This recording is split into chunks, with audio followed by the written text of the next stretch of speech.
Welcome to the Living Well podcast by Jefferson Health. I'm Jessica Lopez. And I'm Carly Williams. Today we're talking about something that affects everyone, heart health.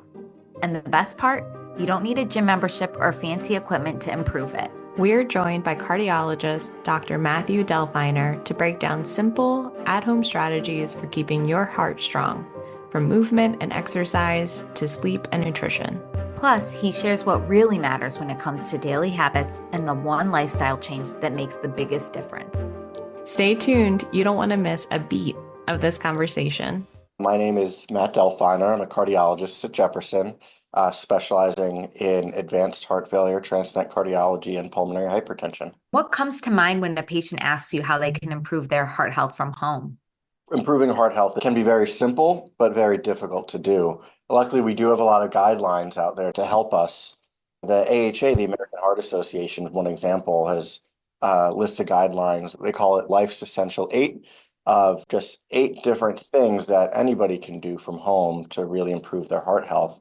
Anything from eating better, to being more active, to not smoking, sleeping more, managing weight, cholesterol, sugars, or blood pressure.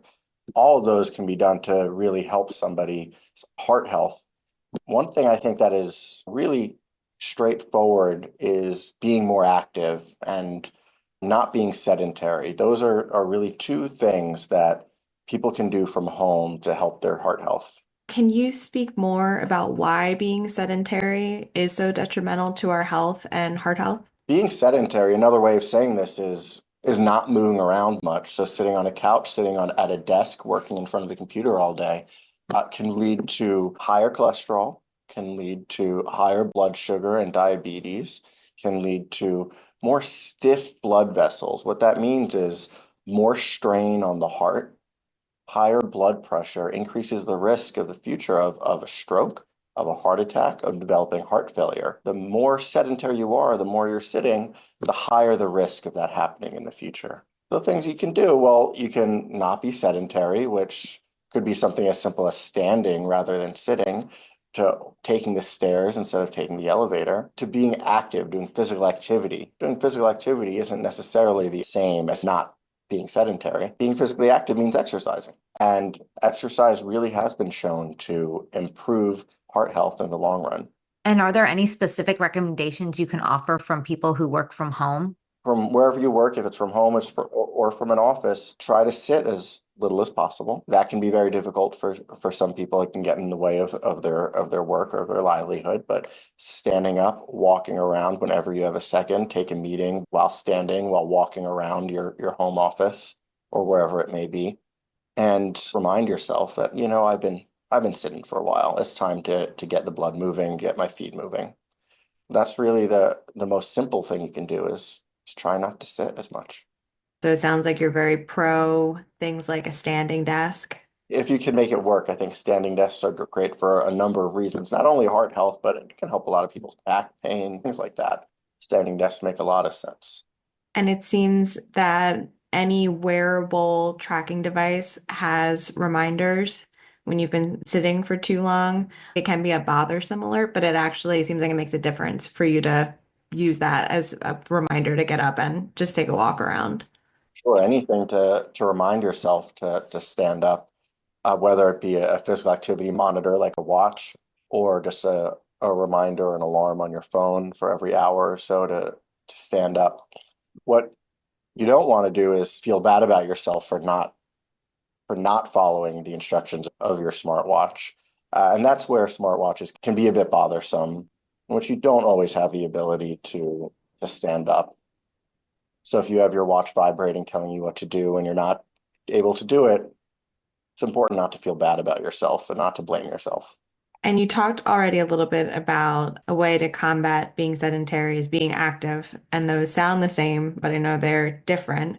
How active should someone be on a weekly basis? A lot of research has been done about physical activity, and what you can call it is, what is the right dose of exercise? We take doses of medicine. What is the dose of exercise that can really help somebody's heart? And it's not an easy answer. The recommendations right now from the American Heart Association are, over the course of 1 week, to try to do 150 minutes of moderate exercise a week, or 75 minutes of vigorous exercise a week. So what's moderate exercise? What's vigorous exercise? Those are also difficult answers. Moderate exercise would be a type of exercise, a type of cardio exercise, really get your heart racing to a level where you're still able to talk while you're doing it. If you're with a partner or you're listening to music, you're able to sing along to the words. You're able to have a conversation, but it's not easy to do that. So you can talk, have a conversation, but it's not the same as if you're standing up. Vigorous exercise would be one where you can't really complete a sentence because you're breathing so heavily. That's the amount of exercise, but how do you do it? Do you have to do 150 minutes evenly a little bit every day? Do you do 30 minutes 5 days a week? Well, that has been studied as well.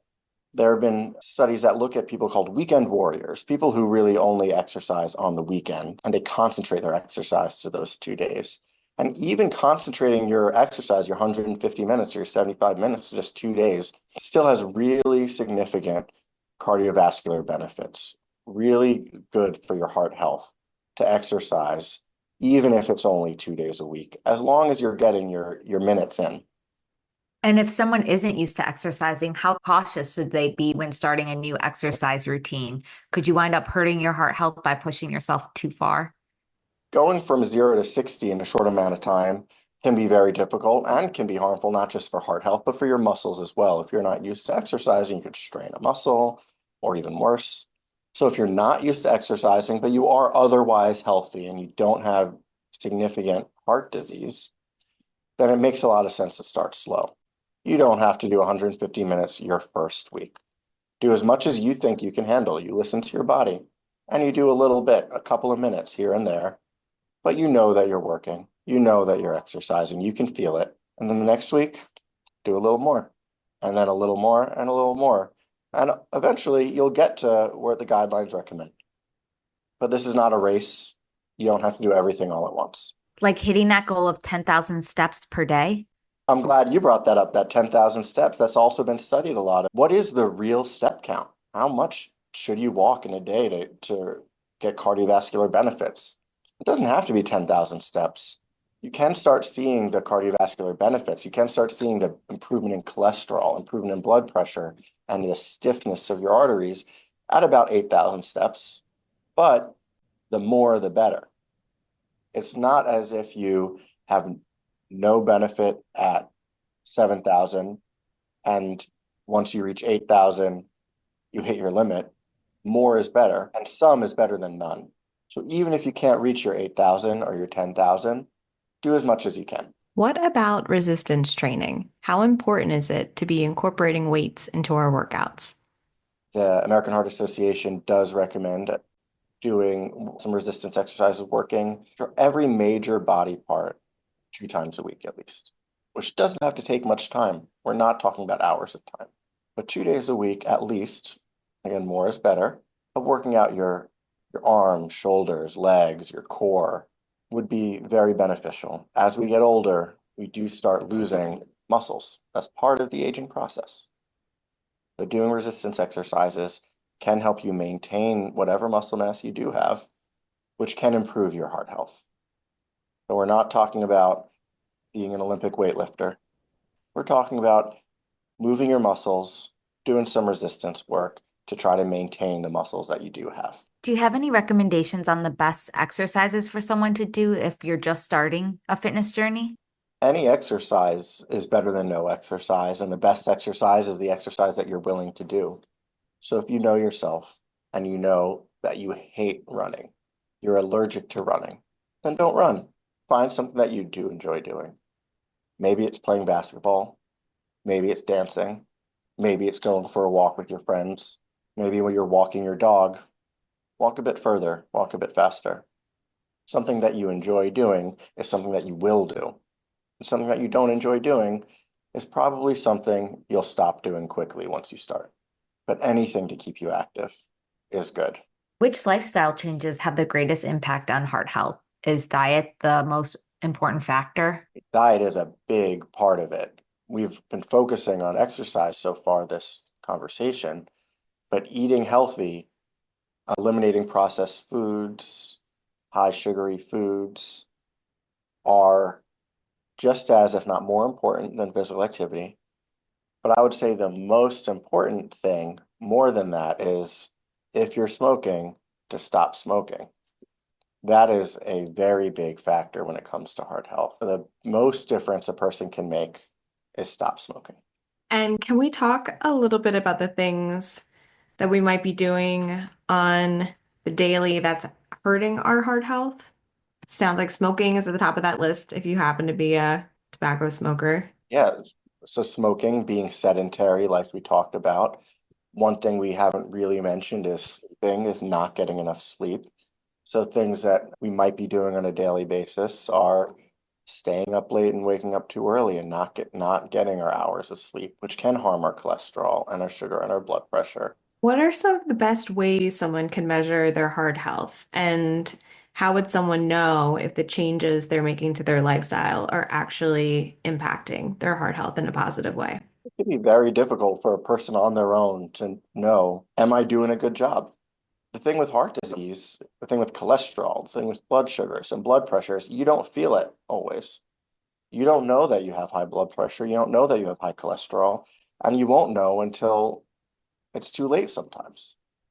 So that's why it's really important to have a good relationship with your doctor, with the primary care doctor, with a cardiologist who can do things like measure your blood pressure, who can check blood work, who can check your cholesterol. And if you start an exercise prescription, an exercise regimen, like we've been talking about, you can follow up with your primary care doctor and recheck your blood pressure. In a year or so, recheck your cholesterol and see, are there improvements? Be sure to check out the show notes for additional resources, including the link to the Living Well blog, where we publish full episode transcripts. And as always, if you enjoy our podcast, we truly appreciate a rating on Apple, Spotify, or wherever you listen to podcasts. The full podcast episodes are also available on our YouTube channel at Jefferson Health. Production support for today's episode provided by Brittany Rathlak and Barbara Henderson. We're your hosts, Carly Williams and Jess Lopez. Be well.